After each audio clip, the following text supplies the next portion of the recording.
Greetings, my name is Fletcher and I'm on the quest to learn the language of VTubers, I believe me. commonly referred to as Japanese.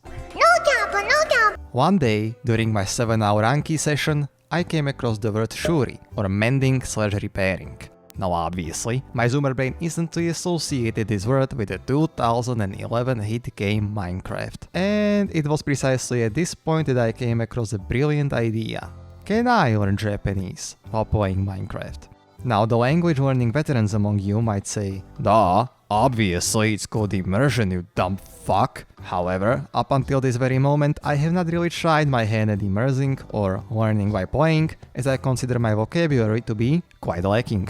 Nevertheless, I decided what better way to find the answer to this question than to indulge myself in some good old Minecraft gameplay and see how much my Japanese improves and just how much Japanese do I really know in the first place. So I started in the swampy menu of Minecraft 1.19 and changed the language to Nihongo. After that, I casually misspelled the word diamond, leaked my Oshi, and pressed cancel instead of create new world. As you can see, I was off to a great start. After that, I managed to create a world and spawn in. My Minecraft journey started like any other. I punched a tree, made some tools, immediately retired those tools, did some mining, did some crafting, you know, the usual. So far, I was not seeing much Japanese. However, that changed when I found a ruined portal. And there it was, my first real confrontation with the Japanese language. Reading an enchantment on a golden helmet. Holy shit! I could read the first word as it was written in katakana, but I wasn't so sure about the kanji. But seeing that the first word was damage, I figured that kanji would mean reduction or something along those lines, since it was, you know, a helmet. And as I later found out, I was correct. With this great success, I placed my bet and finished my first day. But as I kept playing for the second day, the third day, the 17th day, I realized that there wasn't all that much Japanese in Minecraft. Sure, all the item names were in Japanese, but I don't need to look up the name of the item to know what item I'm looking at. So far, only the enchantments provided any real challenge that forced me to stop and actually read what was written in front of me. Even then, most of them were either written in katakana or the name was simplified for some reason, such as the aforementioned damage reduction, serving as translation for protection, or damage addition being in place of sharpness. Nevertheless, I wanted to give this experiment the best chance I could, so I kept playing as I usually would.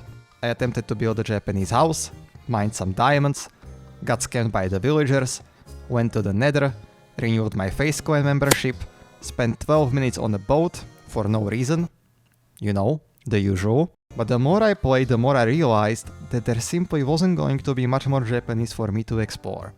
Sure, I could try and memorize all the item names, but if I wanted to mine the Suikurem kanji into my head, I would just stick to doing Anki and didn't waste my time trying to talk to pandas in Minecraft. But then, I remembered, the end credits contained a little conversation that I could try reading.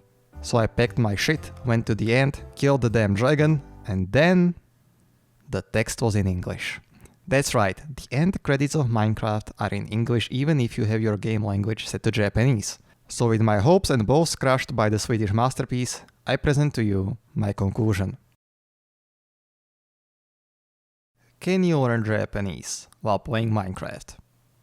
No, not really.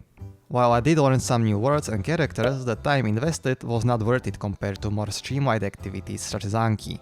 And while Minecraft is a great game, there isn't all that much to read and exactly nothing to hear. However, there are some good things that came from this experiment.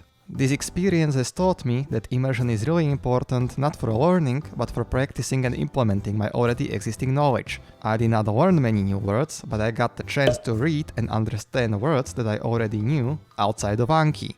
This was very motivating for me, as I have not had many chances to put my skills to use in the real world. And I personally feel like that is the biggest takeaway from this experience. You shouldn't expect a game to teach you anything. Instead, you should focus on trying to understand the language within the game while also enjoying the game. Which leads me to the next point, and that is the game selection. Choosing which game you decide to use for immersion is imperative to the success of your immersion. In Minecraft, there was no input from the player, there are no conversation with NPCs, and not a single word is spoken throughout the entire game.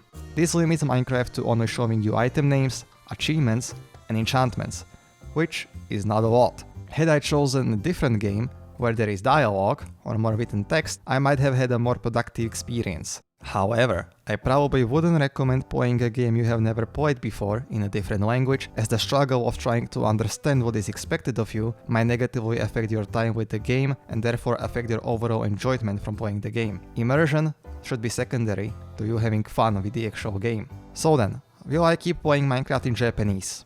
Probably not. However, I might try playing a different game when trying to immerse myself in a language. If you have any suggestions, you can leave them in the comment section or let me know on Twitter. That is all from me, and until next time, farewell.